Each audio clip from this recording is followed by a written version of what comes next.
Bismillahirrahmanirrahim. Assalamualaikum warahmatullahi wabarakatuh. Innal hamdalillah nahmaduhu wa nasta'inuhu wa nastaghfiruh wa na'udzu billahi min shururi anfusina wa min sayyiati a'malina. May yahdihillahu fala mudilla lahu wa may yudlil fala tajida lahu waliyyan mursyida. Asyhadu an la ilaha illallah wahdahu la syarika lah wa asyhadu anna Muhammadan abduhu wa rasuluhu al-nabi la nabiyya wa la rasula ba'da. Faqala Allah ta'ala fi kitabihil karim wa huwa asdaqul qailin wa nahnu ala dhalika minasy syahidin ba'da a'udzu billahi minasy syaithanir rajim. Ya ayyuhalladzina amanu ittaqullaha haqqa tuqatih wa la tamutunna illa wa antum muslimun. Wa qala ya ayyuhalladzina amanu ittaqullaha wa qulu qawlan sadida yuslih lakum a'malakum wa yaghfir lakum dhunubakum wa may yuti'illaha wa rasulahu faqad faza fawzan 'azima. Amma ba'du. Fa inna asdaqal hadithi kitabullah wa khairal huda huda Muhammadin sallallahu alaihi wasallam wa syarrul umuri muhdatsatuha fa inna kulla muhdatsatin bid'ah wa kulla bid'atin dhalalah wa kulla dhalalatin fil nar. Ikhwan fillah rahimakumullah, di antara bekal yang paling penting yang harus dimiliki oleh seorang mukmin ketika mengarungi kehidupan di atas muka bumi ini untuk agar selamat sampai tujuan, malah juga bisa aman dalam perjalanannya, adalah sebuah bekal yang diistilahkan oleh para ulama dengan ungkapan khasyah atau al-khawf. Al-khasyah atau al-khawf memiliki makna takut. Maksudnya adalah seorang mukmin dalam kehidupannya harus punya rasa takut, terlebih takut kepada Allah Subhanahu wa taala. Kenapa demikian? Karena rasa takut kepada Allah itu akan jadi benteng untuk dirinya ketika melakukan berbagai macam hal. Kalau di hadapannya adalah perkara-perkara yang haram, maka rasa takut kepada Allah akan membuat dia ngerembat, tidak akan melakukan keharaman. Dan kalau di hadapannya ada perbuatan-perbuatan yang diwajibkan atau yang diperintahkan, maka rasa takut akan mendorong dia untuk memaksimalkan melakukan perbuatan perintah tersebut. Dan memang demikian pada praktik dulu para ulama yang rahimahumullah. Para sahabat jangankan melaksanakan hal-hal yang haram, yang makruh pun, malah yang syubhat dan yang mubah pun mereka sangat berhati-hati. Contoh dalam sebuah riwayat yang pernah kita ungkap tentang Abdurrahman bin Auf. Abdurrahman bin Auf, salah seorang sahabat Nabi yang terkenal dengan kekayaannya. Dikabarkan oleh putranya namanya Ibrahim bin Abdurrahman, kata beliau, utiya bi ta'amin wa kana sha'ima. Suatu ketika bapak saya disuguhkan beberapa hidangan untuk berbuka karena beliau sedang dalam keadaan saum. Ketika dihidangkan, disuguhkan dengan berbagai macam menunya, tiba-tiba yabki, bapak saya malah nangis. Lalu kemudian anak-anaknya bertanya kepada ayahanda dengan mengatakan, ya abana ma yubkik, wahai bapak kami, apa yang bikin anda menangis? Ini makanan sudah terhidang. Beliau mengatakan, aku teringat saat ini dengan dua orang sahabat yang mereka lebih baik daripada diriku, tapi mereka lebih dulu mendahuluiku dalam kematian. Yang pertama, kata beliau, ingat dengan Hamzah bin Abdul Muttalib bapak Nabi. Yang kedua, ingat dengan Mus'ab bin Umair. Hamzah bin Abdul Muttalib orang yang lebih baik dari diriku, tapi ketika beliau meninggal dalam keadaan terbunuh di medan pertempuran, malah sebuah riwayat mengatakan terkoyak-koyak tubuhnya. Adapun Mus'ab bin Umair ketika meninggal dunia, kami tidak menemukan kain kafan yang cukup untuk menutupi tubuhnya. Kami hanya menemukan kain kafan yang satu helai, itu pun pendek, ditutup bagian kepala, kelihatan bagian kaki. Itu bagian kaki kelihatan bagian kepala. Beliau mengatakan, aku teringat dengan keduanya. Keduanya merupakan orang-orang yang lebih hebat daripada diriku sendiri, tapi keduanya belum pernah menemukan makanan sebanyak ini. Allah akan berikan kepada keduanya makanan seenak ini. Maka aku takut hal ini merupakan istidraj. Aku takut hal ini merupakan aku lebih buruk dibandingkan mereka, atau kenikmatan yang Allah dahulukan kepada aku dibandingkan mereka. Rasulullah melihat, ya orang yang punya rasa takut jangankan melakukan yang haram, yang syubhat, yang makruh, yang mubah pun terkadang mereka tinggalkan. Mungkin masih ingat sosok sahabat yang lain, Abdullah bin Amr bin As. Ayahnya Amr bin As menikahkan Abdullah dengan seorang perempuan yang cantik, perempuan yang kaya raya, perempuan yang punya kedudukan, pokoknya yang luar biasa. Setelah beberapa hari diakadkan, disuruh makan, Amr bin As datang berkunjung ke rumah anaknya, lalu menemui istrinya atau menantunya, ditanya, bagaimana kondisi anakku kepadamu? Apakah dia orang baik? Kemudian dengan bahasa menyindir, sang menantu mengatakan, wahai ayahanda, anakmu adalah laki-laki yang sangat luar biasa. Dia tiap pagi melaksanakan saum dan tiap malam melaksanakan qiyam. Semenjak akad diucapkannya, belum pernah dia menyentuhku. Belum pernah dia menyentuhku setelah akad diucapkan. Kenapa demikian? Sibuk dengan ibadah, memaksimalkan diri karena takut bekal yang dimiliki gak cukup untuk menghadap Allah. Maka kita tegaskan, orang yang takut kepada Allah bukan cuma yang haram dijauhi, bukan cuma yang syubhat, yang makruh ditinggalkan, yang mubah pun dimonofilah. Sekali lagi, mereka ragu-ragu untuk membiasakannya. Malah dalam sebuah riwayat lebih hebat lagi, Pak. Aisyah radhiyallahu taala anha pernah datang ke Nabi bertanya tentang sebuah ayat. Beliau mengatakan, ya Rasulullah, Allah berfirman dalam Al-Quran, walladzina yu'tuna ma ataw wa qulubuhum wajilah. Allah mengatakan ada sebagian manusia yang ketika melakukan sebuah perbuatan atau mengeluarkan satu harta yang mereka miliki, tiba-tiba muncul rasa takut dalam diri mereka. Kata Aisyah, apakah ayat ini berkenaan dengan orang-orang beriman atau orang-orang muslim yang melakukan perbuatan dosa? Mungkin mereka berzina, mungkin mereka melakukan apa, lalu setelah itu mereka sadar kalau itu dosa dan sebuah hal yang salah. Akhirnya mereka menyesal dan takut kepada Allah. Apakah itu berkenaan dengan mereka? Kata Nabi, lah, enggak kata Nabi. Lakinnahu yusalli wa yasumu. Tetapi orang ini, kata Nabi, adalah orang, atau ayat ini berbicara tentang orang yang sholat, yang saum, wa yatasaddaq, dan bersedekah. Tetapi walaupun demikian, mereka punya kekhawatiran, takut Allah tidak menerima amal-amal mereka.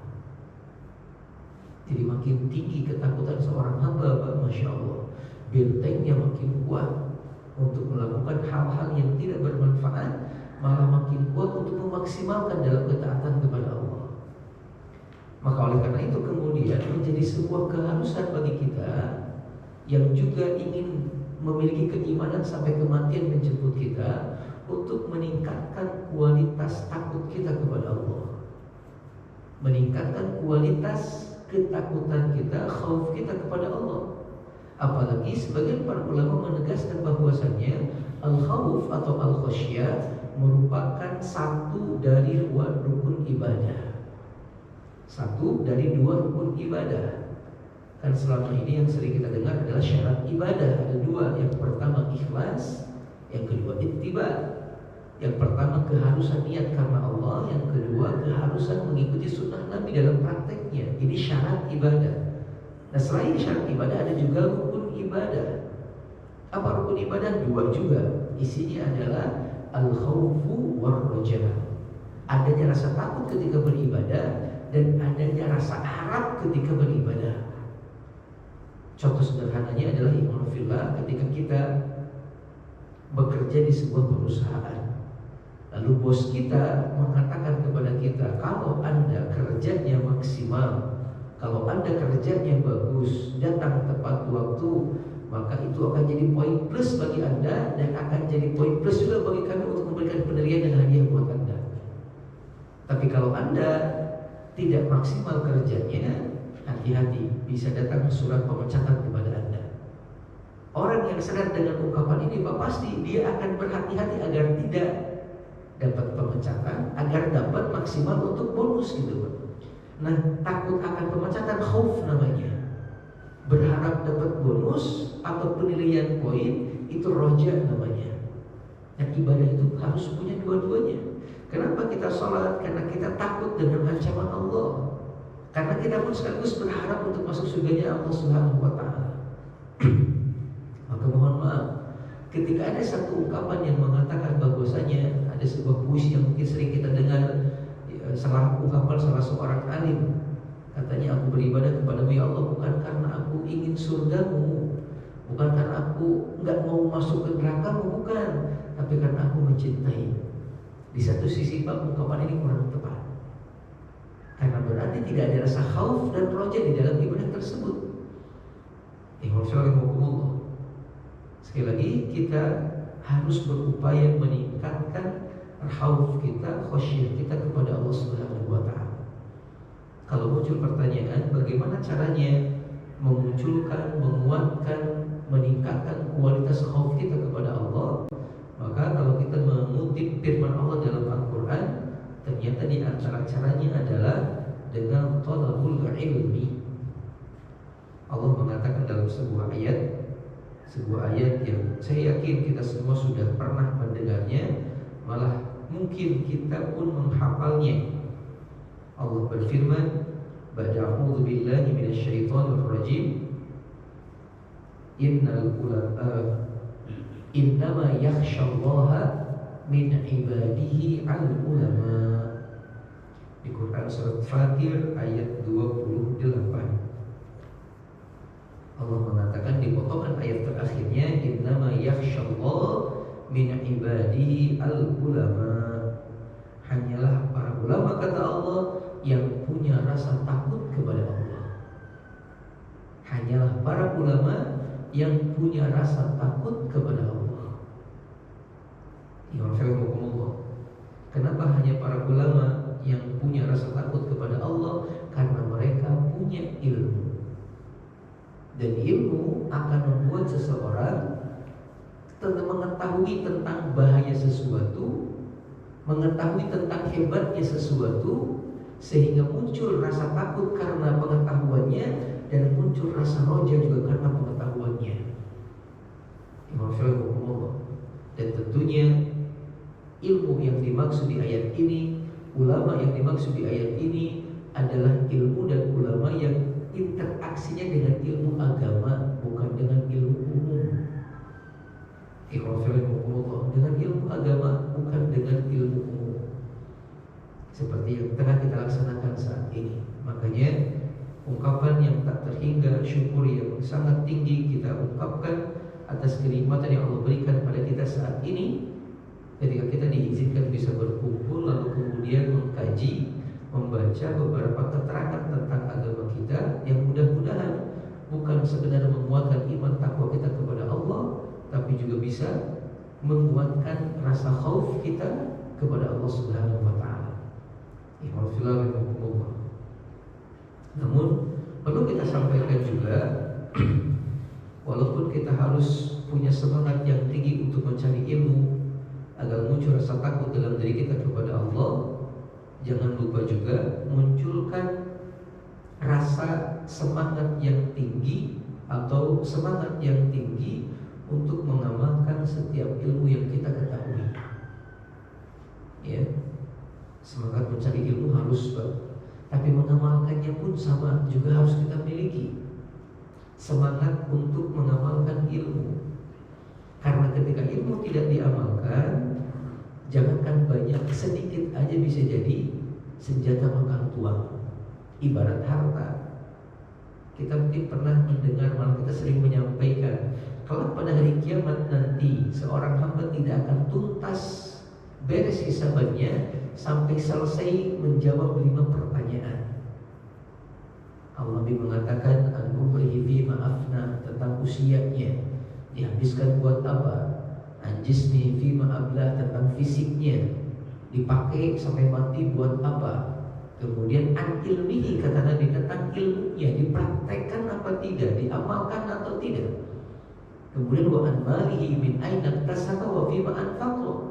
Yang keempat kelima berkenaan dengan hartanya, didapatkan dari mana dan digunakan buat apa. Jadi ketika seseorang harta akan menjadi hisaban, ilmu juga demikian, usia juga demikian. Jadi jangankan banyak, Pak, sedikit aja akan tetap jadi pertanyaan, pertanggungjawaban di hadapan Allah ketika tidak diamalkan. Malah lebih parah lagi, orang-orang yang tidak mengamalkan ilmunya itu bisa mendatangkan laknat Allah. Dalam sebuah ayat yang sering kita baca, ihdinas siratal mustaqim siratal ladzina an'amta 'alaihim ghairil maghdubi 'alaihim waladdallin. Ya Allah, tunjukkan kami ke jalan yang lurus, yaitu jalannya orang-orang yang telah Engkau beri nikmat kepada mereka, bukan jalannya orang-orang yang kena laknat dan bukan jalannya orang-orang yang tersesat. Para ulama menyebutkan bahwasanya termasuk Ibnu Katsir di dalamnya, kata beliau, yang dimaksud dengan orang-orang terlaknat adalah al-Yahud, dan yang dimaksud dengan orang-orang tersesat adalah an-Nasara. Kenapa an-Nasara disebut dengan orang-orang tersesat? Faqatu al-ilma, karena mereka tidak punya dasar ilmu dalam beramal. Maksudnya mereka banyak amalan yang dilakukan, tapi konsep ilmunya nggak ada, dasar ilmunya nggak punya, hanya berdasarkan prasangka dan perasaan, Pak, atau logika. Contohnya seperti perkataan mereka yang mengatakan Al-Masih ibnullah, Al-Masih itu, Nabi Isa itu adalah anaknya Allah. Ini kan tanpa dasar ilmu. Lalu kemudian kata para ulama, kenapa Yahudi disebut dengan orang-orang terlaknat atau al-maghdubi alaihim? Karena mereka faqadu al-amal, mereka tidak memiliki amal. Ilmunya ada tapi prakteknya nol. Ini masalah hukum Allah. Lebih tepatnya lagi Allah mengatakan di ayat yang lain, wa ma tafarraqu illa min ba'di ma ja'ahumul ilmu baghyan bainahum. Dan tidaklah terpecah umat-umat sebelum kalian, wahai Muhammad, yang saudara dan Yahudi, kecuali dilantaran mereka sudah punya ilmunya, Pak. Ya, jadi perpecahan Yahudi sampai 72 golongan, Nasrani sampai 72 golongan, itu bukan karena mereka bodoh. Karena justru kalau bodoh lebih mudah dikendalikan. Tapi karena mereka orang-orang yang pintar, sudah dapat ilmu, tapi kemudian mereka ingin menang sendiri, maka muncul perpecahan di antara mereka. Walaupun kelihatannya kayak orang yang kokoh bersatu gitu, padahal tidak. Mereka, Allah sudah mengatakan wa qulubuhum syi'a, dalam keadaan terpecah-pecah gitu. Tahsabuhum jami'an wa qulubuhum syatta, bukan syi'a, wa qulubuhum syatta, terpecah sebenarnya hati-hati mereka itu tidak nyatu. Maka sekali lagi hati-hati. Kita penting punya semangat untuk mencari ilmu, tapi juga harus diimbangi dengan semangat mengamalkannya. Sekecil apapun, serendah apapun, segampang apapun, atau setinggi apapun, seberat apapun sebuah amalan dari ilmu yang kita ketahui, maksimalkan, usahakan untuk bisa diamalkan. Ikhwanullah rahimakumullah. Berikutnya kemudian ikhwanullah, di kesempatan pagi ini, seperti yang tadi kita sampaikan, ilmu bisa menghadirkan rasa takut. Rasa takut kepada Allah yang akan menjadi benteng untuk melakukan hal-hal yang terlarang. Dan kita akan membacakan sebuah hadis tentang beberapa hal yang diharamkan dalam agama yang harus dihindari oleh seorang mukmin. Kalau saya tidak salah, kita masuk ke hadis yang ketiga dari bab yang kedua berkenaan dengan bab babu al-birri wasillah, bab tentang kebaikan dan pentingnya menyambungkan tali silaturahim. Betul nggak, Pak? Mudah-mudahan betul. Hadis yang ketiga yang Anil Mughirah bin Syu'bah. Karena kalau tidak salah kita sudah sampai ke pembahasan tentang tidak akan masuk surga orang yang memutuskan tali silaturahim. Betul ya? Baik, kita akan masuk ke hadis berikutnya. Wa 'anil Mughirah bin Syu'bah, dan dari sahabat yang mulia Mughirah bin Syu'bah. Qala, beliau mengatakan, anna Rasulullah sallallahu alaihi wasallam qala, bahwasanya Rasul sallallahu alaihi wasallam bersabda, inna Allaha harrama alaikum uquqal ummahat. Inna Allaha harrama alaikum uquqal ummahat. Uquqal ummahat wa wa'dal banat. Wa wa'dal banat wa man'an wa had. Wa man'an wa had. Wa qila wa qala.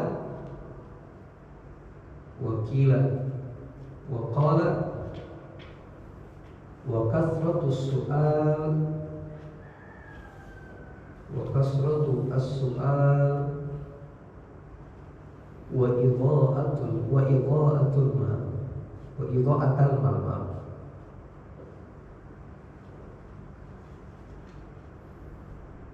Wa idha'atul mal. Saya ulangi, inna Allaha harrama alaikum. Inna Allaha harrama alaikum uquqal ummahat. Uquqal ummahat wa wa'dal banat. Wa wa'dal banat wa man'an wa had. Wa man'an wa had. Wa qila wa qala. Wa kathratas su'ali wa idha'atal mali. Ini hadisnya cukup pendek, dihafal juga 10 menit bisa Pak. Jadi nggak tahu ada semangat apa nggak untuk menghafalnya. Inna Allaha harrama alaikum uquqal ummahat wa wa'dal banat wa man'an wa had wa qila wa qala wa kathratas su'al wa idha'atal mal. Inna Allaha, inna artinya sesungguhnya. Ini disebutnya dalam bahasa Arab dengan ungkapan harfu taukid. Harfu taukid itu artinya lafaz atau kalimat atau kata untuk menguatkan satu ungkapan setelahnya. Jadi menunjukkan benar-benar gitu. Ini nggak bohong gitu Pak. Ya. Walaupun nggak pakai ini sebenarnya, walaupun nggak pakai inna, ketika ini masuk kategori perkataan itu sudah pasti benarnya. Karena bagian dari wahyu. Allah mengatakan wa ma yantiqu 'anil hawa in huwa illa wahyu yuha. Dan tidak ada satupun ungkapan yang keluar dari mulut Muhammad kecuali wahyu, bukan berdasarkan hawa nafsu kata Allah. Apalagi ketika ada kalimat ini, berarti informasi telahnya ini benar-benar benar. Benar. Inna sesungguhnya Allah harrama mengharamkan. Sesungguhnya Allah mengharamkan. Maksudnya melarang. Maksudnya tidak bolehkan kalian melakukan perbuatan-perbuatan yang nanti akan disebutkan. Karena kalau kalian melakukannya maka kalian jatuh dalam perbuatan dosa. Kan efek dari haram begitu. Ketika dikerjakan mendapat dosa, ditinggalkan mendapatkan pahala. Haram hukumnya berarti bukan makruh. Haram hukumnya berarti bukan mubah. Haram hukumnya berarti juga bukan syubhat, apalagi halal. Artinya harus betul-betul ditinggalkan. Apa yang diharapkan sama Allah untuk manusia, terlebih untuk orang-orang beriman? Yang pertama, uquqal ummahat. Uquq artinya durhaka. Al-ummahat artinya ibu. Yang pertama yang diharapkan Allah adalah durhaka sama ibu, durhaka sama sosok perempuan yang telah melahirkan kita, lalu telah berupaya dengan sangat kuat untuk mendidik, mengurus kita semua. Awas, hati-hati, walaupun di sini kalimatnya bukan uququl walidain, bukan durhaka sama kedua orang tua, ya, tapi kalimatnya durhaka sama ibu bukan berarti ke ayah boleh durhaka. Ya. Kenapa? Karena durhaka kepada ayah itu nanti disebutkan oleh Nabi dengan menggunakan hadis yang lain. Adapun di sini Nabi menspesifikasikan, menegaskan berkenaan dengan ibu. Kenapa dengan ibu? Pertama, kata para ulama adalah lidhafiha, karena kelemahan fisik ataupun perasaan yang dimiliki sama ibu. Kan gini Pak, logikanya mungkin ya. Kita sebagai seorang anak ketika berhadapan dengan ibu dan ayah, yang paling gampang dilawan siapa? Ibu apa ayah? Ibu, karena lemah kan gitu. Nah itu maksudnya Pak. Yang gampang kita menolak siapa? Ibu, karena ibu mah lebih udah gitu Pak. Tadi karena lemah inilah kita nggak boleh gitu. Paham? Kalau ke bapak mau, bapak bisa gampang nampar kita, mukul kita, gemetar kita. Ibu karena nggak tega gitu. Tapi justru karena kelemahan itulah kita nggak boleh kemudian mengenyampingkan ibu, menganggap ibu jadi nggak boleh pokoknya gitu. Ya maksudnya mau ngomong. Yang kedua kemudian kata para ulama adalah karena memang dalam sisi kebaikan hak ibu itu lebih besar daripada hak ayah. Masih ingat ketika ada seorang sahabat mengatakan, ya Rasulullah, wahai Rasulullah Shallallahu Alaihi Wasallam, siapakah orang yang paling berhak aku berikan kebaikan kepadanya? Nabi mengatakan, ibumu. Terus siapa lagi? Ummuk, ibumu. Terus siapa lagi? Ummuk, ibumu. Terus siapa lagi? Abu, baru bapakmu. Pengulangan penyebutan ibu, orang yang paling berhak diberikan kebaikan dibandingkan ayah yang keempat, menunjukkan ibu harus lebih diutamakan dalam kebaikan. Artinya ibu pun harus lebih diwaspadai dari kedurhakaannya, Pak. Sebabnya ketika ibu wajib diberikan diberikan kebaikan, Pak ya, bukan masalah ketaatan. Kalau ketaatan nanti ada lagi. Ayah harus lebih diutamakan. Ketika berbicara masalah ketaatan atau perintah yang memang katakanlah berkaitan dengan sesuatu. Contoh kayak semacam seorang perempuan disuruh sama ayah untuk nggak boleh nikah sama dia, tapi kata ibu nggak apa-apa sama dia nikahnya. Nah ini ayah harus lebih didulukan, Pak. Selama perintahnya masuk akal, selama larangannya memang tidak bertentangan dengan syariat. Tapi kalau bertentangan dengan syariat, maka boleh kemudian tetap menikah tanpa ada wali ayah. Nanti walinya wali yang lain. Ada beberapa kasus demikian. Karena ada kalanya Pak, si ayah ini nggak mau nikahin karena benci sama sesuatu atau benci sama seseorang. Dan bencinya ini bukan karena agama, tapi lebih karena duniawi. Contoh sederhana, saya punya ikhwah, ya, Allah, yang qadarullah keduanya kemudian cerai. Lalu si ibu ini kadang sering kirim WhatsApp menanyakan tentang sesuatu, sampai kemudian dia mengirimkan sebuah screenshot antara percakapan dia dengan suaminya, mantan suaminya, yang menyebutkan bahwasanya intinya adalah nyuruh dia untuk ngurus yang benar anak perempuannya karena dibawa sama istrinya ini, sampai dia mengatakan karena nanti ketika gede dia nggak bisa nikah kecuali saya yang menjadi walinya. Lalu ada pertanyaan, apakah gitu ya, benar seorang perempuan nggak bisa nikah kecuali hanya wali ayah saja? Karena ini mah ada kebencian sama si istri, Pak, maksudnya begitu. Jadi ada kebencian sama si istri gitu, saking ininya, pokoknya kalau tanpa izin saya nggak akan dikasih izin lah gitu. Lalu kemudian ya ketika kita baca referensi, nggak ada kalanya seorang ayah juga kalau memang perintahnya, larangannya yang bertentangan dengan syariat, dia bisa untuk tidak mengikutinya.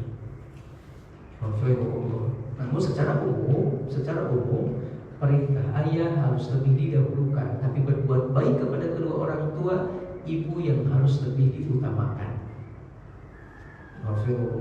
Ketika bapak pulang, contohnya bapak pulang gitu, atau kita pulang ke rumah bawa hadiah, maka hadiah ke ibu harus bisa lebih besar daripada ke ayah. Mungkin ibu mah ayah mah masih mobil gitu ya, ibu mau pesawat gitu. Emang begitu, kaidahnya demikian. Kalau berbicara kebaikan, ibu harus lebih utama dan nomor utama. Ini alasannya. Yang pertama karena kelemahan ibu, yang kedua karena tadi hak ibu lebih besar. Kenapa hak ibu lebih besar? Karena pada prakteknya apa yang dialami oleh ibu ketika mendidik kita lebih payah, Pak, lebih gede dibandingkan ayah. Ayah, mohon maaf, memang besar juga ini mencari nafkah. Ini kan sebuah kemuliaan dan keutamaan. Tapi ibu kadang, masya Allah, lagi ngandungnya saja. Ketika ibu ngandung, kita sama-sama tahu kan kadang makan dijaga. Yang awalnya hobi jadi dipaksa ditahan, gak dimakan gitu karena takut mengganggu janin. Ketika tidurnya saja kemudian lagi ngandung, bingung gitu, mau telungkup sakit, takut ketekan gitu, mau tengkurap juga nggak nyaman lama-lama karena berat. Akhirnya banyak bergerak, banyak kesana kemari, malah kadang banyak hal yang dibeli hanya pengen nyaman tidurnya, malah kadang di atas kursi tidurnya. Untuk apa? Untuk agar janinnya, bayinya lahir dalam keadaan selamat. Kemudian belum ketika lahirnya, belum ketika menyusuinya, belum ketika kemudian mengurusnya, usaha beliau seorang ibu ini lebih hebat, lebih dahsyat. Maka hak untuk berbuat baik kepadanya lebih tinggi dibandingkan kepada ayah. Ini poin yang pertama yang diharamkan oleh Allah kepada manusia, terkhusus bagi orang-orang beriman, adalah huququl ummahat, durhaka sama ibu. Allah menyebutkan dalam Al-Quran sebuah ayat,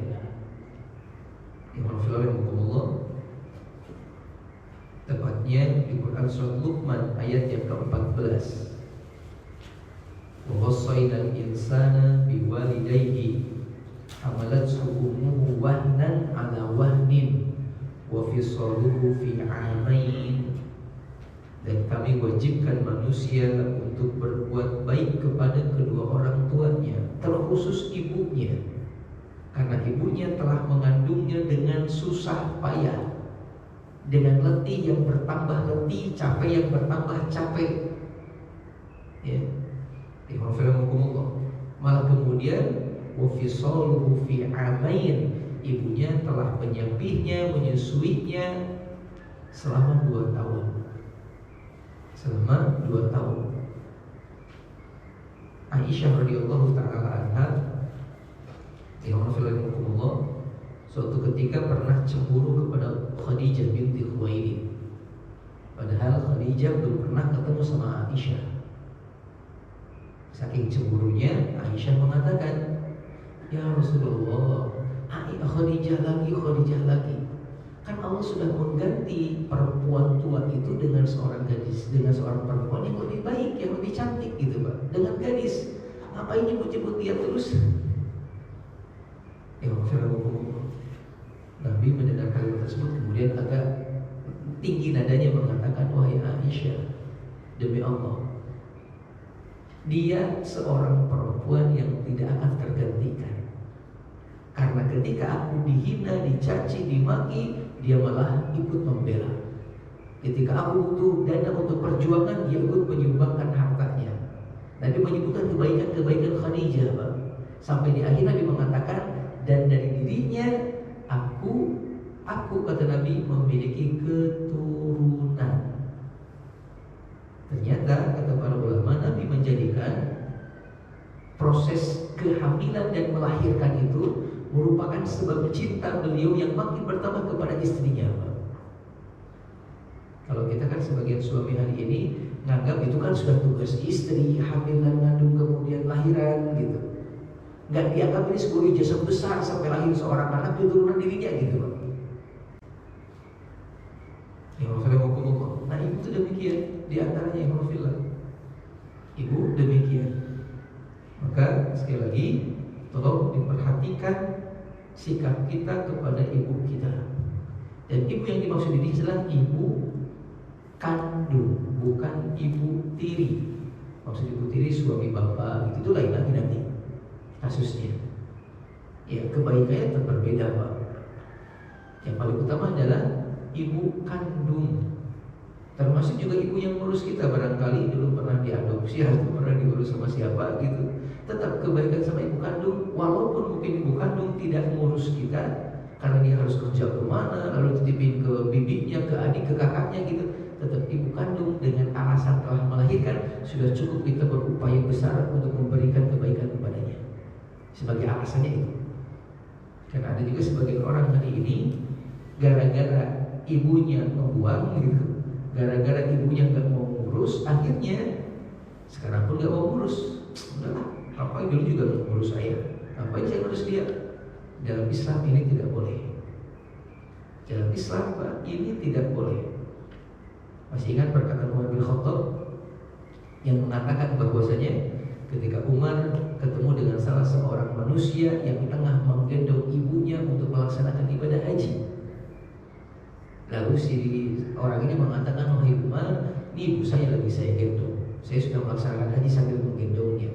Apakah cukup ini sebagai balasan kebaikan dari saya untuknya? Umar mengatakan, apa yang kau lakukan saat ini diukur dengan satu keringatnya ketika dia melahirkanmu, belum cukup. Belum cukup.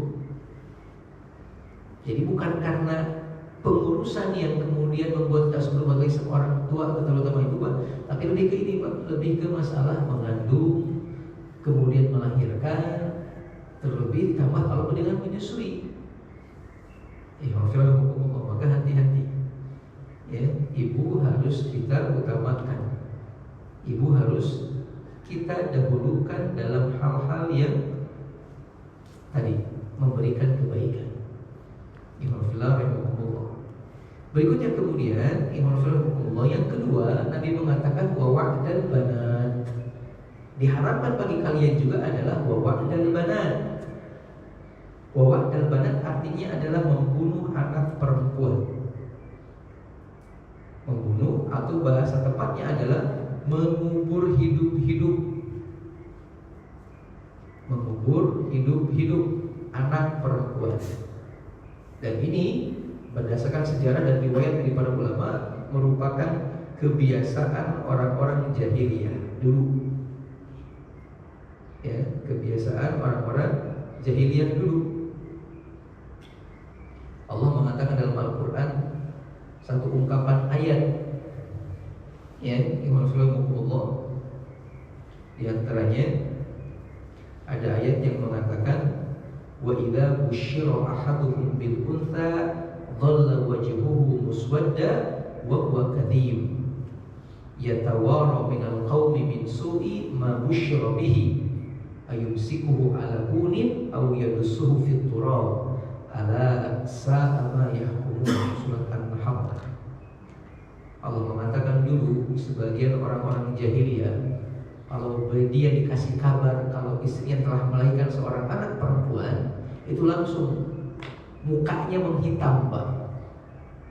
Muswada, maksud menghitam, kesal gitu. Ini awewe gitu. Mukanya menghitam. Lalu akhirnya kemudian wa huwa kadhib, dalam keadaan marah gitu. Ya tawar minal qaum, dia pun kemudian mengucilkan diri dari kaumnya sambil berpikir, saya bunuh langsung atau bunuh nanti ya. Saya bunuh langsung atau bunuh nanti, karena bagi mereka perempuan ini merupakan aib. Aib. Kenapa dikatakan aib? Karena mereka menganggap tidak ada kebaikan yang didapatkan dari seorang anak perempuan. Diajak berburu nggak bisa. Jadi ibaratnya dianggapnya kayak hewan gitu, Pak. diberikan makan, ditumbuhkan sampai gede, dikawinkan, dibawa orang, udah selesai, nggak ada kebaikan yang didapatkan. Beda dengan laki-laki. Kalau laki-laki bisa diajak berburu, diajak mencari nafkah, diajak apa gitu. Malah ketika laki-laki ini, anak ini jadi orang yang sangat terhormat, si bapak ke bawah-bawah Pak, jadi orang terhormat juga gitu. Jadi perempuan dianggap dia demikian. Malah dianggapnya anak perempuan ini hanya sebatas bikin miskin saja, memakan harta mereka saja. Ada sebuah dalam Al-Quran yang mengatakan, wala taqtulu auladakum khasyata imlaq, nahnu narzuquhum wa iyyakum. Dan janganlah kalian membunuh anak-anak perempuan kalian karena takut fakir, takut miskin, takut gak bisa ngasih makan gitu, atau takut harta terkurang gara-gara anak gitu. Kami yang ngasih rezeki kepada kalian, dan kami juga kata Allah yang ngasih rezeki kepada mereka. Karena sedikit banyak sekarang juga laki-laki yang kadang mikirnya begitu, aduh bayarin deh, tabungan kacamata deh atau dia main, rumah sakit deh, mau bisa beli mobil. Ini kan kalimat-kalimat yang secara tidak langsung dia merasa anak itu membebani, Pak. Alasan yang hampir sama persis dengan orang-orang jahiliyah. Hanya saja mereka langsung bunuh, kan udahlah, itu capek gitu. Orang kadang mengelutusnya gitu. Kita main sebatas ngomong doang gitu. Tapi sebabnya sama dan sama-sama salah. Nggak boleh. Jangankan memberikan pendidikan kepada anak ihwanillah, memberikan makan saja ke anak, itu akan jadi penyebab masuk surga.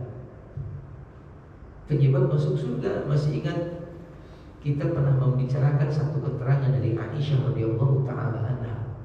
Ketika Aisyah kedatangan seorang perempuan pengemis yang tidak punya harta banyak, dia bawa 2 anaknya untuk pintu minta makanan ke Aisyah. Aisyah mengatakan, tunggu sebentar, saya cari dulu makanan. Dia cari, menemukan sebutir kurma Pak di rumahnya. Diberikan kepada ibu itu. Apa yang dilakukan? Dipotek, dibagi 2 kurma tersebut dan diberikan kepada dua-duanya. Ibunya nggak makan. Dia lebih mendahulukan anaknya. Datang Nabi kemudian setelah perempuan itu pergi, Aisyah cerita, Rasul tadi ada yang pengemis kesini begini. Kata Nabi, perempuan ini atau 2 anak atau sikap perempuan tadi kedua anak itu akan membuat dia terhalang dari ancaman api neraka. Kata para ulama, ngasih makan saja Pak, jadi kebaikan besar. Malah lebih besar daripada, mohon maaf, bangun masjid. Lebih besar daripada, mohon maaf, memberikan fakir miskin. Karena hadis mengatakan, kata Nabi SAW, dinarun anfaqtahu fi sabilillah, 1 dinar yang kau berikan kepada perjuangan di jalan Allah, wa dinarun anfaqtahu bil miskin, dan 1 dinar yang kau berikan kepada orang miskin, dan 1 dinar yang kau berikan kepada keluarga. Yang lebih besar pahalanya di hadapan Allah adalah yang kau berikan kepada keluarga, kata Nabi. Kepada keluarga. Kepada keluarga. Maka jangan dianggap kemudian memberikan apapun kepada keluarga dari harta yang kita miliki itu sesuatu yang akan merugikan. Justru pahalanya lebih besar. Pernah enggak dengar mungkin celotehan di Facebook atau di medsos kalimatnya, kalau rezeki ingin makin lancar maka bahagiakan istri dan keluarga. Pernah dengar gitu ya? Ya semacam itu loh kalimatnya. Kalimat ini tidak 100% salah Pak. Malah bisa dikatakan benar kalimatnya. Ketika ke keluarga dianggap sedekah dan pahalanya lebih besar, berarti kemungkinan dibalikinya pun lebih besar dibandingkan sedekah ke yang lain. Tapi jangan kemudian berarti kalau gitu akhirnya kita pelit ke orang lain dan keluarga terus diberikan royal gitu, enggak juga.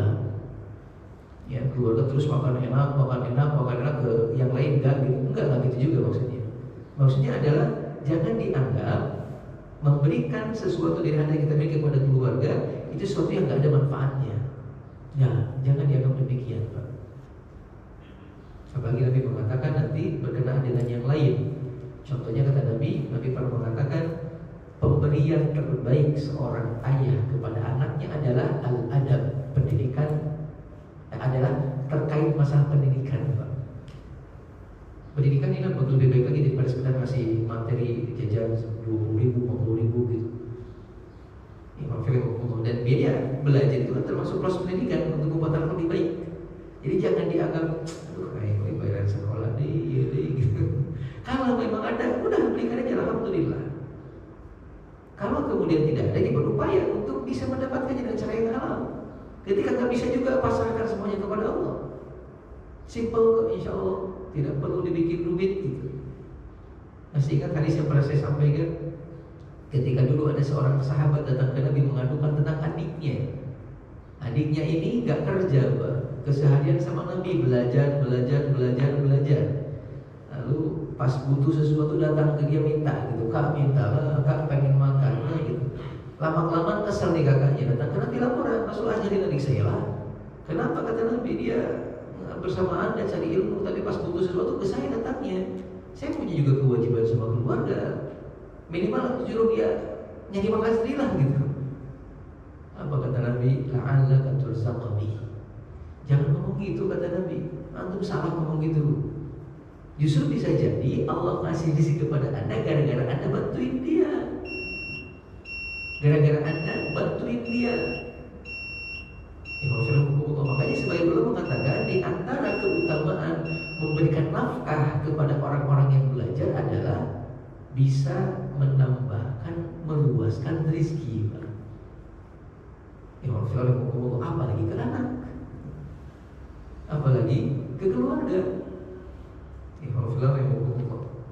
Ini yang kedua, bahwa adalah diharapkan bagi kalian membunuh anak perempuan.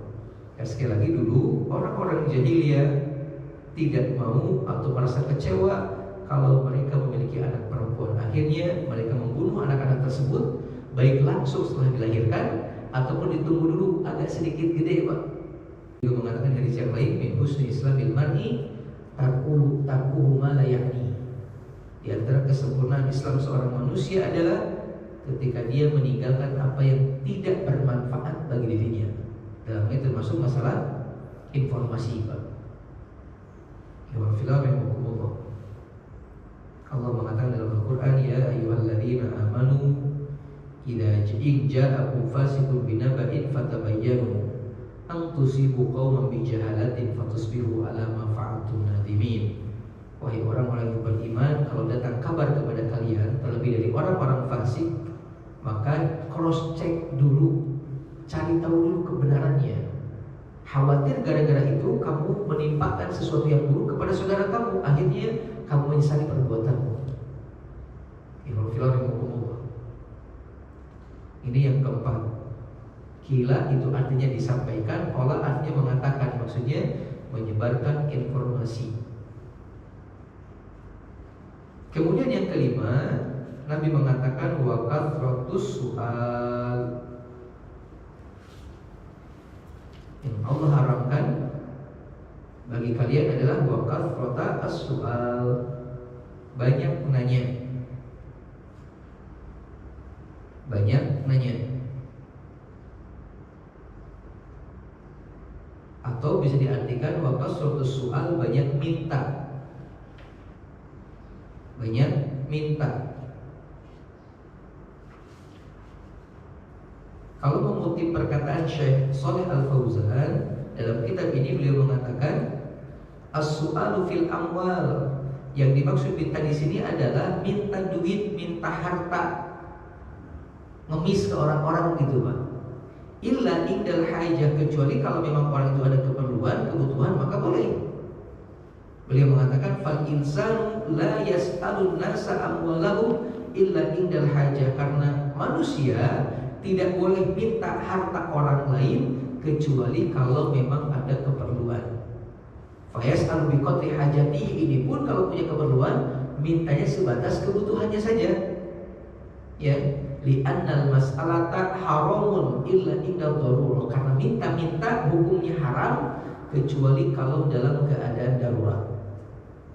Bagaimana kondisi darurat? Kita pernah menyampaikan yang pertama, idza kana asabathu jaihatun fi malihi, ketika orang terkena sebuah bencana yang menghilangkan, menghanguskan semua hartanya, kebakaran contohnya. Maka orang kayak gini Pak boleh meminta-minta sampai dia kembali bisa bekerja dan berupaya. Minimal minta untuk ngasih makan keluarganya. Boleh.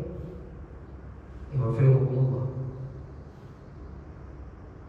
Antahammala hamalatan gharamatan, yang kedua, orang diperbolehkan minta-minta kalau dia terbebani dengan hutangnya dan dia tidak punya solusi atau cara untuk membayarnya. Seperti orang usaha tapi bangkrut, hutangnya kemudian lumpuh, dia boleh datang ke orang minta bantu untuk nutupin hutang. Tapi tadi sebatas kebutuhan, sebatas nutupin hutangnya. Tapi kadang kita, Pak, mohon maaf, hampir kita semua kayaknya ngasih duit kepada orang yang berhutang untuk nutupin hutangnya. Kita merasa nggak lebih baik daripada ngasih anak yatim, ngasih orang miskin gitu. Kita merasa begitu, Pak? Enggak. Kayaknya ngebantuin orang yang punya hutang untuk bayar hutang nih, bayarin tuh hutang kamu, atau saya bayarin lah gitu. Kayaknya tidak lebih baik, kayaknya perasaan kita gitu, dibandingkan ke anak yatim langsung, ke orang miskin langsung gitu. Ternyata padahal nggak demikian, Pak. Membantu orang yang berhutang untuk terlunasi hutangnya itu pun sebuah kebaikan yang sangat hebat, luar biasa.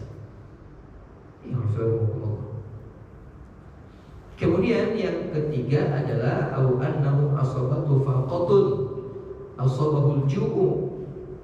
Yang ketiga yang diperbolehkan meminta adalah orang-orang yang memang betul-betul fakir, betul-betul miskin kehidupannya, sampai dia mengalami kelaparan, maka dia boleh meminta untuk sekedar menghilangkan rasa laparnya. Atau bahasa kasarnya Pak, orang-orang yang kalau minta kita mengatakan wajar dia minta-minta. Wajar dia minta-minta. Kenapa wajar? Setelah kita tahu kehidupannya demikian. Kalau di kampung tuh banyak Pak, Masya Allah. Tapi kadang sedih gak bisa bantu mereka. Kalau Bapak yang membantu bisa nih. Ada beberapa orang tua Pak yang hidup tuh cuma berdua di rumah, nenek dengan kakek, atau kadang cuma seorang diri. Kerjaan cuma dia nggak bisa kemana-mana, pokoknya udah sepuh, udah jompo, malah ada yang nggak punya anak sama sekali, ada yang punya anak tapi jauh anak-anaknya gitu. Jadi ada yang nggak punya anak, itu kadang datang ke rumah lalu mengatakan barangkali ada sedekah, saya udah 2 hari nggak makan nih. Ternyata ada kalimat itu di kampung-kampung itu masih ada, ya, masih ada. Malah ada yang kemudian rumahnya, Masya Allah. Pokoknya kita kalau melihat tuh kayaknya, oh udahlah. Allah memberikan banyak kenikmatan sama kita.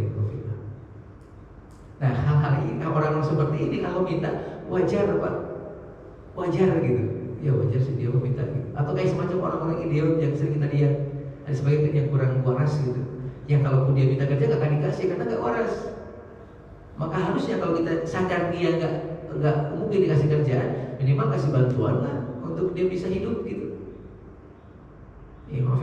Salahnya kita kadang anggap wajar dia demikian, atau anggap dia nggak wajar dapat pekerjaan, tapi nggak bantu dia untuk minimal nggak lapar gitu. Ini 3 hal yang dikatakan rohhoson nabiyyu, Nabi membolehkan untuk minta-minta bagi 3 kelompok ini.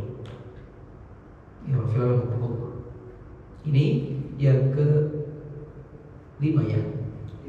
Ya, yang terakhir wa idha'atal mal. Wa idha'atal mal. Idha'ah itu artinya menghilangkan, atau bisa diartikan membuang-buang, atau bisa juga diartikan menggunakan. Jadi wa idha'atal mal artinya membuang-buang harta. Ya, membuang-buang harta. Atau berinfak lah gitu. Cuman perlu dipahami, saya bacakan keterangan Syekh Shalih Al-Fauzan. Kata beliau, "Dzakara al-ulama rahimahumullah anna al-infaqa ala 3 halatin." Para ulama menyebutkan bahwasanya penggunaan harta itu dalam 3 hal. Penggunaan harta dalam 3 hal. Yang pertama, an takuna an-nafaqatu fi ta'atillah. Hendaklah penggunaan harta dalam ketaatan kepada Allah. Wa hadhihi marghubun fiha. Dan ini hal yang sangat ditekankan. Ya, sangat ditekankan. Yang kedua, infaqul mal fi ma tahtajuhu. Penggunaan harta untuk kebutuhan pribadi, Pak. Kalau tadi untuk ketaatan seperti sedekah, zakat, nafkahi keluarga, ini hal yang memang harus dilakukan. Ada kalanya menggunakan harta untuk kebutuhan diri sendiri, dan ini pun hukumnya boleh. Kita beli pakaian bagus untuk kita, beli kendaraan untuk kita, boleh. Bangun rumah untuk kita, itu hukumnya boleh. Nah, yang ketiga, an yunfiqahu fi maksiatillah. Ketika seorang menggunakan harta dalam rangka kemaksiatan kepada Allah, wa hadza tadyi'un lil mali, dan inilah yang dimaksud dengan idha'atul mal. Ini yang dimaksud dengan larangan di hadis ini, Pak. Menggunakan harta pada sesuatu yang hukumnya tidak wajib dan hukumnya boleh. Paham? Yang tidak wajib dan boleh maksudnya. Berarti hukumnya antara makruh atau syubhat atau haram gitu. Bisa dipahami? Atau sederhananya, Allah mengharapkan kalian untuk ngeluarin harta pada yang makruh, pada yang syubhat, apalagi pada yang haram. Karena kalau masih hukumnya mubah itu boleh. Kalau hukumnya sunnah atau wajib, apalagi sangat ditekankan untuk dikeluarkan. Atau kita sering menyebutnya dengan istilah, masih ingat? Israf. Ada tabdir, ada israf, ada mubadzir, ada israf. Pernah dengar Pak istilah mubadzir? Mubadzir itu kita pernah bahas sama saya dulu. Pernah nggak Pak? Apa mubadzir Pak? Pernah ya? Apa mubadzir itu apa? Israf itu apa? Israf berlebih-lebihan, contohnya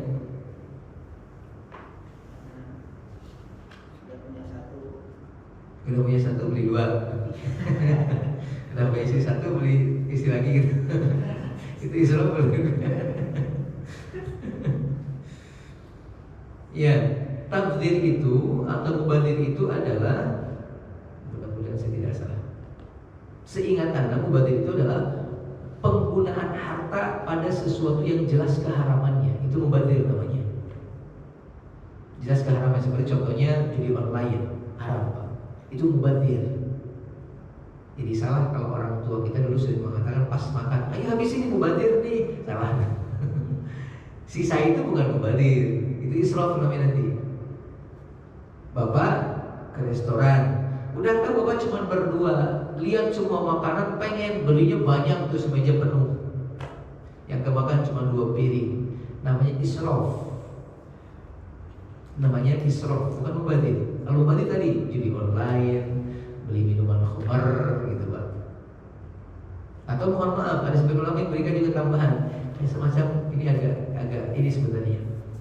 Seorang perempuan yang sudah cukup menggunakan motor cewek, tapi dia pakai motor jauh Pak. Israf namanya. Tahu? Ada kan bagi perempuan yang pakai Harley atau apa yang tinggi gede itu ngomong gitu. Ini bisa masuk kategori israf Pak. Udah setahun 2 tahun dikubur langsung hidup-hidup. Seperti kasus yang sering kita dengar atau cerita berkenaan dengan Umar bin Khattab, yang katanya dulu pernah mengubur hidup anak perempuannya. Walaupun kisah ini dhaif, kisah ini lemah. Karena anak pertama Umar itu adalah Hafsah yang dinikah oleh Nabi SAW. Ini yang kedua, bahwa dalbana artinya membunuh anak perempuan. Yang ketiga, Nabi mengatakan waman an wahat. Waman an wahat. Man'an itu artinya adalah, bahasanya man'an itu menahan Pak. Menahan. Wahat artinya meminta. Apa maksud menahan di sini?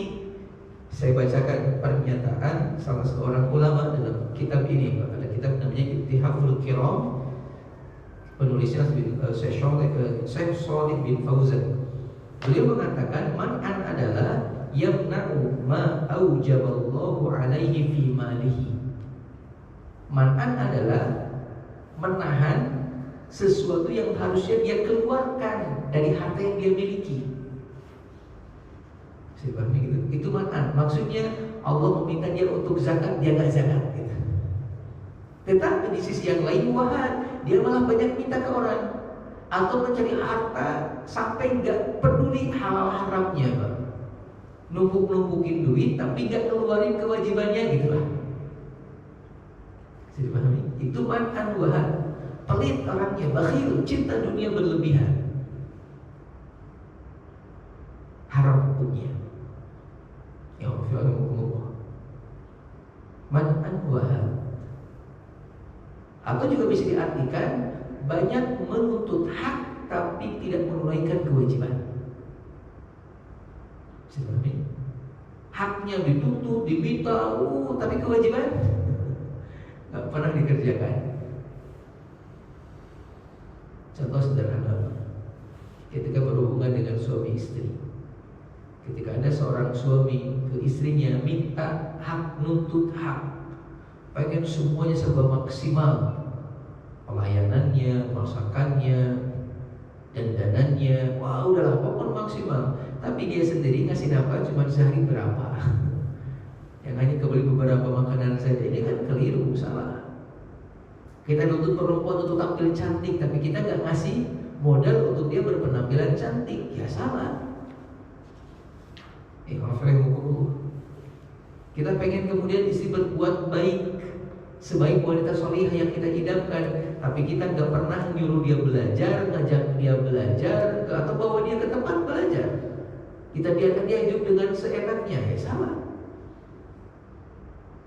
Hak kita tuntut, kewajiban kita abaikan. Ini juga bisa dipahami demikian, bahwa man'an wahan.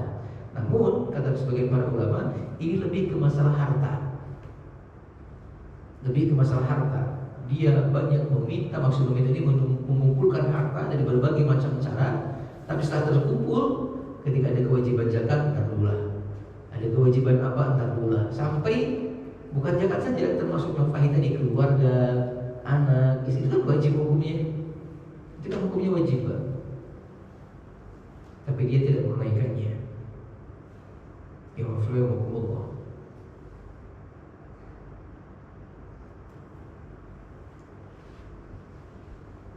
Allah berfirman dalam Al-Quran, sebuah ayat, kalla innaha ladha nazza'atan lisyawa tad'u man adbar wa tawalla wa jama'a fa'au'a innal insana khuliqa halu'a idza massahu syarru jazu'a wa idza massahu khairu manu'a illal musallin. Di surat Al-Ma'arij. Betul. Allah berfirman di ayat yang 15, 16, 17, 18 sampai ke kemudian ayat 22.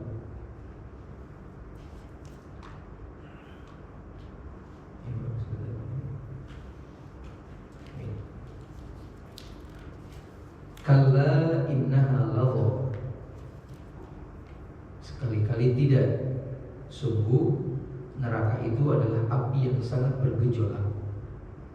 Nazza'atan lisyawa, saking bergejolaknya neraka nanti akan mengelupaskan setiap kulit kepala manusia. Tad'u man adbara wa tawalla, dan neraka ini akan memanggil setiap orang yang membelakangi dan berpaling dari agama. Wa jama'a fa'au'a, orang-orang yang akan menghuninya di antaranya selain berpaling adalah yang suka ngumpul-ngumpulkan harta lalu menyimpannya. Innal insana khuliqa halu'a, sesungguhnya manusia itu diciptakan punya sifat sering mengeluh. Idza massahu syarru jazu'a, kalau menimpa keburukan kepada mereka keluh kesahnya tinggi. Idza massahul khairu manu'a. Tapi kalau punya kebaikan manu'a sama dengan makan tadi, Pak. Artinya adalah suka kikir. Kalau punya masalah, diceritakan gitu, dipublikasikan, walaupun kecil sebenarnya masalahnya sepele gitu. Pengen dapat perhatian penuh dari banyak orang.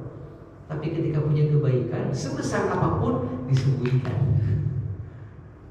Kita ngakuin lah, kita juga kadang begitu, Pak. Ya Allah, Allah musta'an. Kenapa diharapkan? Karena orang-orang kaya begini akan masuk ke sebuah neraka yang disebut dengan neraka lahab, yang sangat bergejolak. Saking gejolaknya itu kulit bisa mengelupas ketika masuk langsung ke dalamnya. Waliyahulillah. Ya Allah,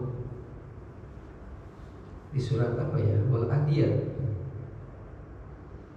dhubha fal muriyati qadha fal mughirati subha fa athna bihi naf'a fa wasatna bi jama'. Ada kalimat innal insana khuliqa halu'a. Bukan. Innal insana li rabbih lakanud wa innahu ala dzalika lasyahid wa innahu li hubbil khairi lasyadid. Sesungguhnya manusia itu, kata Allah, adalah makhluk yang sering kufur, sering ingkar. Lalu kemudian wa innahu, ada kalimat lihubbil khairi lasyadid, dan sangat banget amat cinta sama dunia. Sangat banget cinta sama dunia. Sampai-sampai Nabi mengatakan manusia itu kalau dikasih satu bukit emas belum habis, pengen bukit yang kedua. Belum habis, pengen bukit yang ketiga. Bukan tidak boleh, ya manusia, sekali lagi boleh, silahkan. Boleh, sekali lagi silahkan. Tapi jangan sampai ketika ada kewajiban kita abaikan. Saya pernah menyampaikan, kalau masih ingat, Nabi punya kuda, Pak. Kuda harganya 10 ekor unta. Kudanya spesial. Kalau kita katakan unta itu harganya 10 ekor kambing, katakanlah kemudian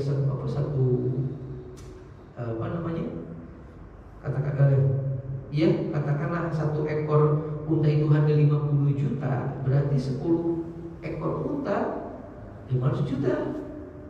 Gak ada masalah, silahkan. Tapi tadi pesan Allah adalah jangan sampai ketika ada kewajiban kita tidak mengeluarkannya, tapi kita tahan-tahan gitu. Itu yang nggak boleh. Nabi pernah beli pakaian harganya 2 ekor unta pakaian. Nabi juga pernah kemudian malah Nabi membangunkan rumah buat Khadijah, buat Aisyah. Nabi buatkan rumah buat Ali dan Fatimah setelah menikah. Buat rumah kan lumayan, Pak, butuh biaya, belum beli tanahnya. Tapi dibuatkan sama Nabi, khusus buat kalian tinggal di sana. Rasulullah SAW. Ya Allah. Jadi nggak ada masalah dengan harta yang banyak, malah dianjurkan, silakan, karena seorang mukmin yang kuat lebih baik daripada seorang mukmin yang lemah dalam berbagai macam hal. Tetapi sekali lagi, ketika ada kewajiban yang harus ditunaikan berkenaan dengan harta, jangan ditahan-tahan. Dahulukan. Ini poin yang ketiga. Yang keempat, kemudian Nabi mengatakan yang Allah haramkan kepada kalian adalah wa karihalakum qila wa qala. Dan Allah tidak menyukai kalian qila wa qala. Apa qila wa qala? Qila wa qala, kalau kita mengartikannya dengan bahasa sederhananya adalah banyak ngomong, Pak. Atau dikatakan annal insana hammuhu isya'atul akhbar, hammuhu talqi al akhbar, tulqi al akhbar, was-su'alu anha wa isya'atuha. Sederhananya diartikan dengan orang sering menyebarkan berita tapi tanpa mengecek terlebih dahulu kebenarannya dan tanpa memandang terlebih dahulu apakah bermanfaat atau tidak untuk orang lain. Itu kira waqala. Ya kata si fulan begini langsung sebarin gitu Pak. Kata orang begini langsung disebarin gitu Pak. Tanpa perhatikan dua hal. Hal pertama adalah kebenarannya, yang kedua adalah kemanfaatannya untuk orang yang disampaikan. Ada manfaat apa enggak gitu? Ini kira waqala. Nabi mengatakan dalam sebuah hadis yang lain, kafa bil mar'i ithman an yuhadditha bi kulli ma sami'a. Cukuplah seseorang dikatakan berdosa ketika dia menyampaikan setiap apa yang dia dengar. Cukuplah dikatakan berdosa seseorang itu ketika dia menyampaikan setiap apa yang dia dengar tanpa cross check dulu.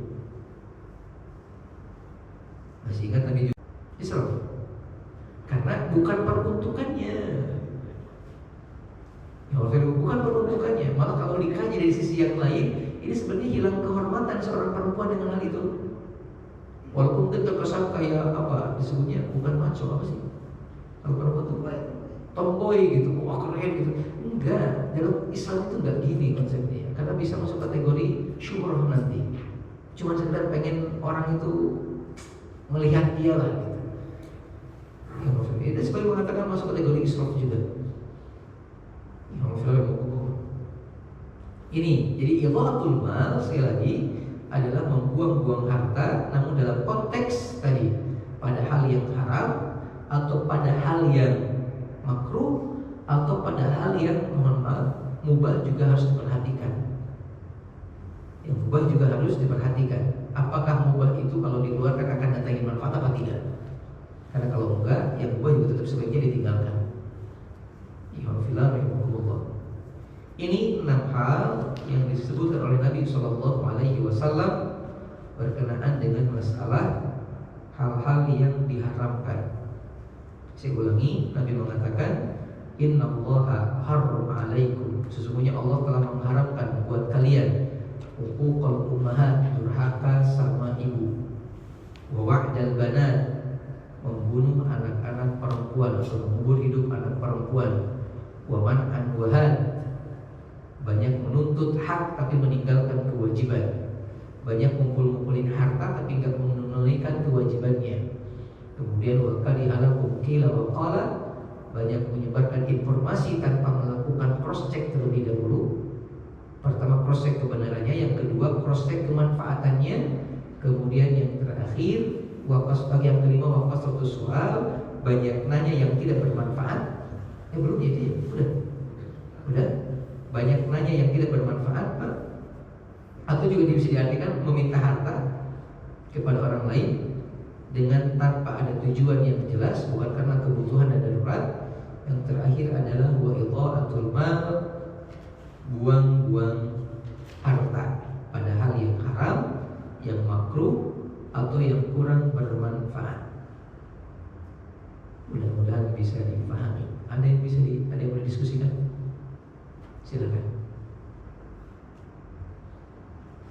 Assalamualaikum Ustaz. Waalaikumsalam warahmatullahi wabarakatuh. Jadi di awal disampaikan bahwa sahabat Abdurrahman bin Auf itu apa yang namanya? Mungkin yang saya tangkap. Apakah memang ada potensi gitu ya? Segala kenikmatan yang yang kita dapatkan sekarang ini berpotensi nanti kita ada kebahagiaan di akhirat, Ustaz. Saya berpotensi menjadi bagian kita di akhirat nanti kita terkurangi gitu, Ustaz. Iya.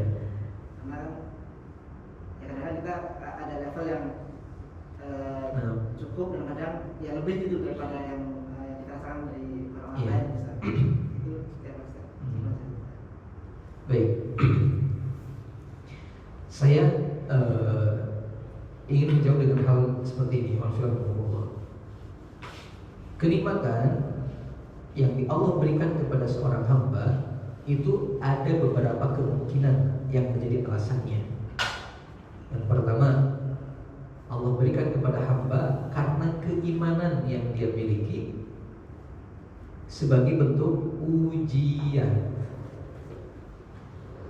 Ya, kenikmatan Allah berikan sebagai bentuk ujian. Allah mengatakan wa nabluukum bisyarri wal khairi fitnah, dan kami akan uji kalian dengan kebaikan dan keburukan. Yang kedua juga fitnah, ujian bagi kalian. Yang kedua, ada kalanya kenikmatan yang diberikan itu karena perbuatan dosa, Pak. Ini untuk yang disebut dengan istidraj.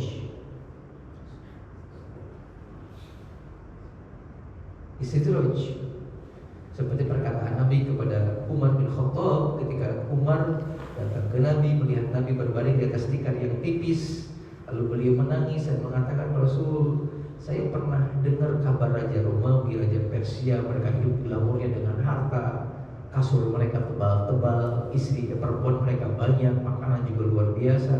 Mereka kufur kepada Allah. Anda bertakwa, tapi kenapa kehidupan Anda berbeda dengan mereka? Sampai Nabi mengatakan, antum ragu Umar dengan saya. Kata Umar, bukan ragu, tapi pengen tahu alasannya kenapa. Kan harusnya orang yang bertakwa lebih banyak dibandingkan orang yang kufur. Nabi mengatakan, idza ra'aita Allah yu'til 'abda minad dunya ma syaa wa huwa muqimun 'ala ma'asihi fa inna dzalika minhu istidraj. Kalau Anda melihat Allah memberikan banyak kenikmatan kepada seorang hamba tapi dia terus bergelimangan dalam dosa, maka itu istidraj. Bisa dimaknai pengurangan kenikmatan di akhirat nanti, atau bisa dimaknai di akhirat tidak dapat kenikmatan langsung neraka gitu. Karena sudah dibalas kebaikan lainnya di dunia dengan istidraj ini. Itu bisa keimanan, bisa ujian, bisa juga istidraj. Tapi juga bisa kemudian kenikmatan yang Allah berikan itu adalah sebagai balasan, Pak. Balasan dari kebaikan yang dilakukan.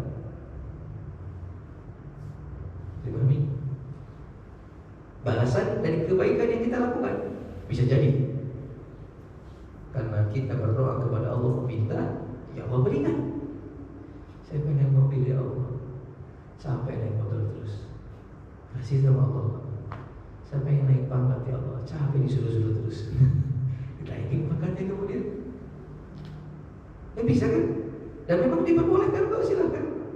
Maka kata sebagian para ulama, kalau bisa antum manja-manja sama Allah, minta itu ya harus sering gitu. Sering, Pak. Sering silakan minta gitu, apapun minta, udah minta. Sebenarnya mengatakan orang itu justru malah benci sama orang yang nggak minta sama Allah. Merasa cukup ya dengan apa yang dia miliki, merasa mampu mengendalikan semuanya, nggak minta sama Allah. Yang harus Allah. Nah, bisa kemudian sebagai balasan dari kebaikan yang kita lakukan. Nah, yang keempat juga bisa jadi, kenikmatan yang diberikan sama kita itu merupakan apa bahasa saya mungkin saya menyebutnya adalah bisa jadi karena orang lemah atau doa orang lain lah, Pak. Walaupun ini hampir masuk juga dengan poin ini. Maksud orang lain bisa jadi pertama ada orang, Pak, yang pernah kita zalimi. Namun dia tahu tentang kebaikan, mendoakan orang itu untuk menjadi baik, maka dia doakan kalau kita dapat kenikmatan. Karena doa orang terzalimi kan orang-orang yang mustajab. Atau bisa juga karena memang orang-orang yang kita kasihi, karena dia senang kita bantu, akhirnya saking bahagianya, semoga Allah begini, semoga Allah begini, semoga Allah gitu. Allah bisa kabulkan tuh, Pak. Karena nanti pernah mengatakan, inna tunsuruna bi du'afaikum. Sesungguhnya pertolongan itu akan Allah berikan karena kalian bantu orang-orang lemah di antara kalian. Ya, nah, tinggal sekarang kita mengukur diri saja, Pak. Kira-kira kenikmatan yang kita dapatkan karena ini, atau karena ini, atau karena ini, atau karena ini. Kira-kira saja, karena kita yang paling tahu tentang kondisi kita. Kira-kira kalau hari ini kenikmatan makin bertambah, apakah mungkin karena ibadah juga makin kuat? Yang kemarin sholat wajibnya hanya bisa 4 kali berjamaah, apakah hari jadi 5?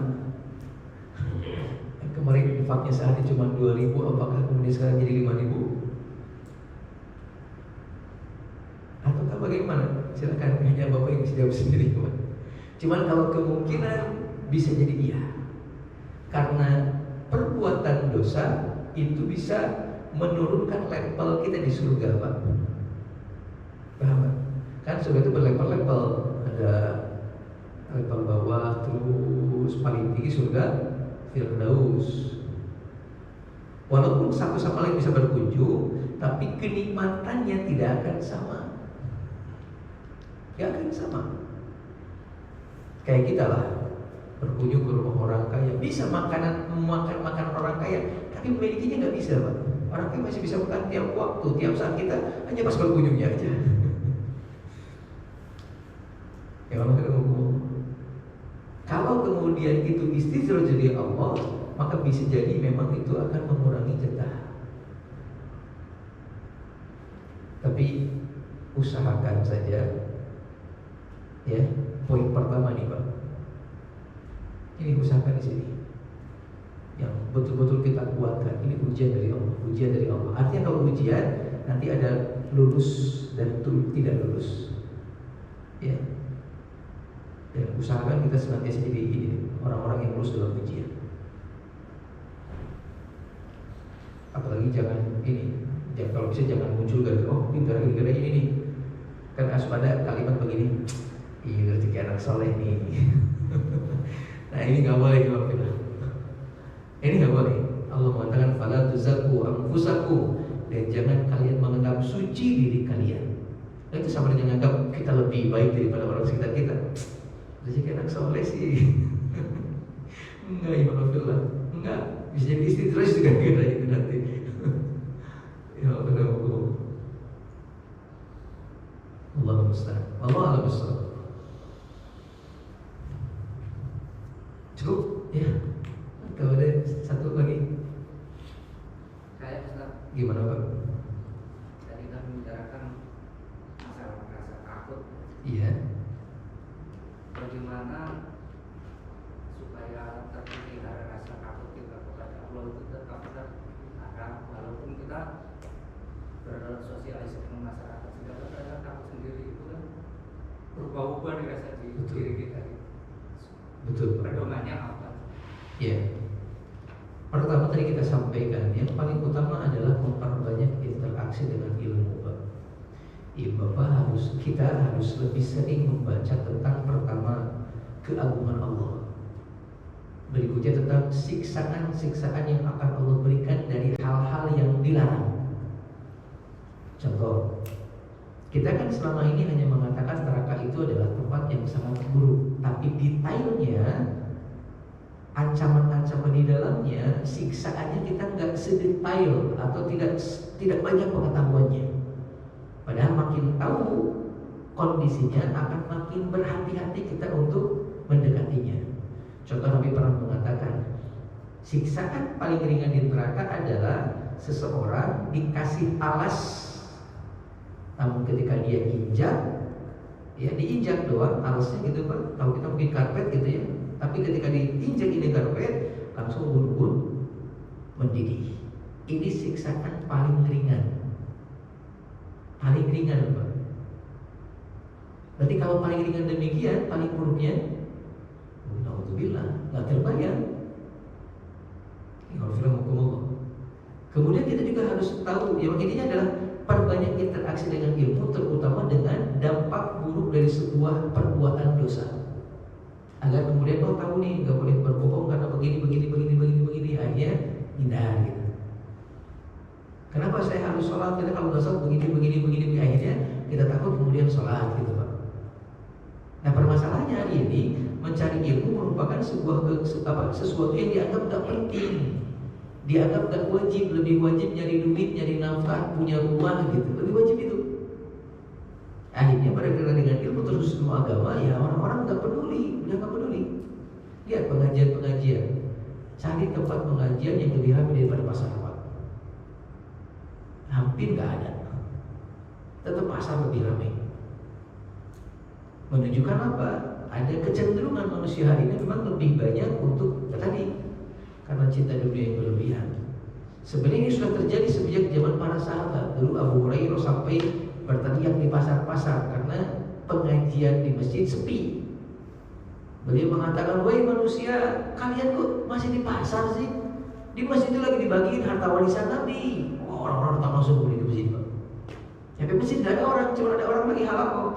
Mana Nabi lagi bagiin? Balik lagi mereka ke Abu Hurairah. Mana katanya dia lagi bagiin harta? Kan ada orang yang lagi halal, kenapa kalian tidak ikut? Karena tadi kamu bilang lagi membagiin harta Nabi.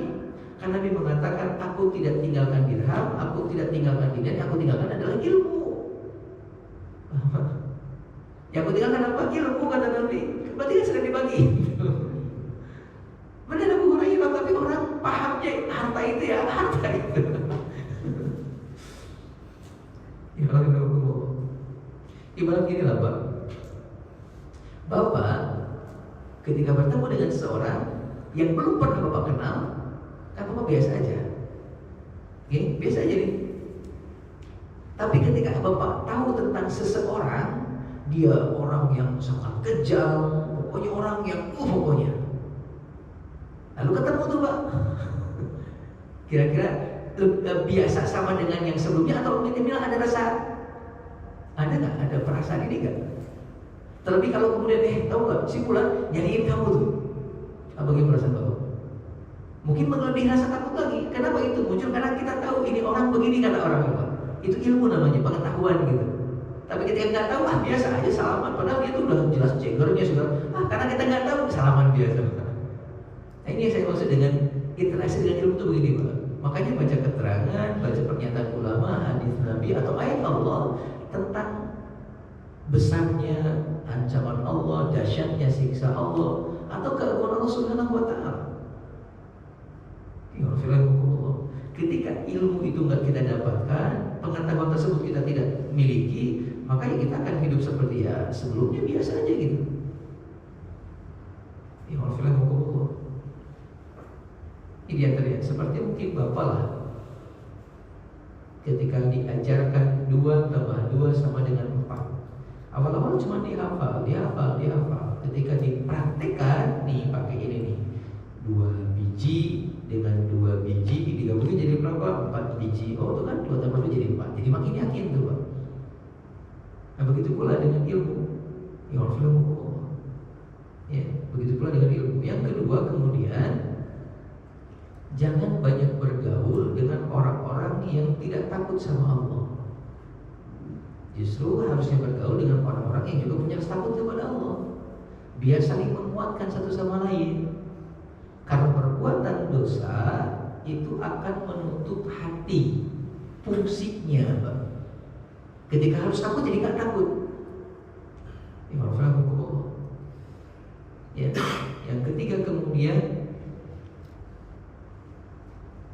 banyakin berdoa kepada Allah agar memiliki hati yang takut kepada Allah. Di antara doa yang diajarkan oleh Nabi SAW berkenaan dengan ini adalah Allahumma inni a'udzubika min ilmin la yanfa' wa min qalbin la yakhsha wa min nafsin la tashba wa min du'ain la yustajabu laha.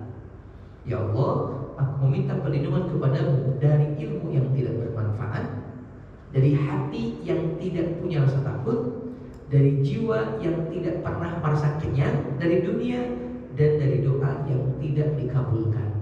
Ada yang pernah berdoa ini? Allahumma inni a'udzubika min ilmin la yanfa' wa min qalbin la yakhsha wa min nafsin la tashba wa min du'ain la yustajabu laha. Meminta perlindungan dari ilmu tidak bermanfaat, hati yang tidak punya rasa takut, jiwa yang tidak pernah kenyang dengan pemberian dari Allah, tidak pernah qanaah. Yang kelima, dari doa yang tidak dikabulkan. 3 hal mungkin barangkali yang bisa saya sampaikan dulu. Sekali lagi, perbanyak interaksi dengan ilmu, baik ikut kajian, lalu kemudian hadir di majelis ilmu. Makanya Pak, mohon maaf lah. Mungkin ini agak sedikit kasar perkataan saya. Kalau Bapak ikut sebuah kajian, tapi di kajian itu tidak menambahkan ketakutan kepada Allah atau tidak menghadirkan rasa takut kepada Allah, maka perlu dikaji kemungkinan kajian yang keliru. Karena ada sebagian kajian yang isinya hanya sebatas ngajak orang nyanyi-nyanyi, malah kadang joget-joget dengan ditapu berbagai macam alat. Atau bisa jadi penyampai dan yang disampaikannya sama-sama punya penyakit hati. Ya firman, bisa jadi udah benar kajiannya, tapi mungkin yang menyampaikannya hatinya bermasalah. Karena sesuatu yang keluar dari hati biasa sampai ke hati. Atau mungkin yang bermasalah adalah pendengarnya, sama-sama juga punya penyakit hati. Kenapa orang-orang kafir Allah katakan dengan ungkapan yang menyebutkan a'andartahum am lam tundirhum la yu'minun, dikasih peringatan ataupun enggak sama aja, mereka enggak akan pernah beriman. Karena fi qulubihim marad, ada penyakit dalam hati mereka. Jadi menolak tuh kebenaran tuh, Pak, karena ada penyakit. Jadi harus segera diamputasi, dioperasi, diobati gitu lah. Nah kemungkinannya itu mungkin benar kajiannya yang dibahas di Islam, di firman Allah, tapi mungkin karena saking banyaknya dosa dan kesalahan yang kita miliki, akhirnya itu obat tuh nggak mempan gitu, Pak. Cuma nggak usah khawatir, Walaupun hari pertama nggak mempan, kalau terus diulang, terus hadir, lama-kelamaan akan berpengaruh. Lama-kelamaan pasti akan berpengaruh. Pasti, Pak. Ngomong pasti. Yang penting keinginan kita kuat untuk itu dan berupaya untuk terus istiqomah di Allah Subhanahu wa taala. Ini barangkali wallahu a'lam bissawab. Terima kasih atas perhatiannya. Mohon maaf kalau banyak hal yang kurang berkenan. Usi nafsi wa iyyakum bittaqwallah faqad fazal muttaqun. Ana wasiatkan dari anak pribadi dan ikhwas semua untuk mari sama-sama kita tingkatkan iman takwa kepada Allah, karena ketakwaan kepada Allah menjadi penyebab dapat kemenangan, kebahagiaan, ketenangan dunia dan akhirat. Innallaha wa malaikatahu yusholluna 'alan nabi ya ayyuhalladzina amanu shallu 'alaihi wa sallimu taslima. Allahumma shalli wa sallim wa barik wa an'im wa zid 'ala nabiyyina Muhammadin wa 'ala alihi wa ashabihi wa man tabi'ahum bi ihsanin ila yaumiddin. Rabbana la tuzigh qulubana ba'da idh hadaytana wa hab lana min ladunka rahmatan innaka antal wahhab.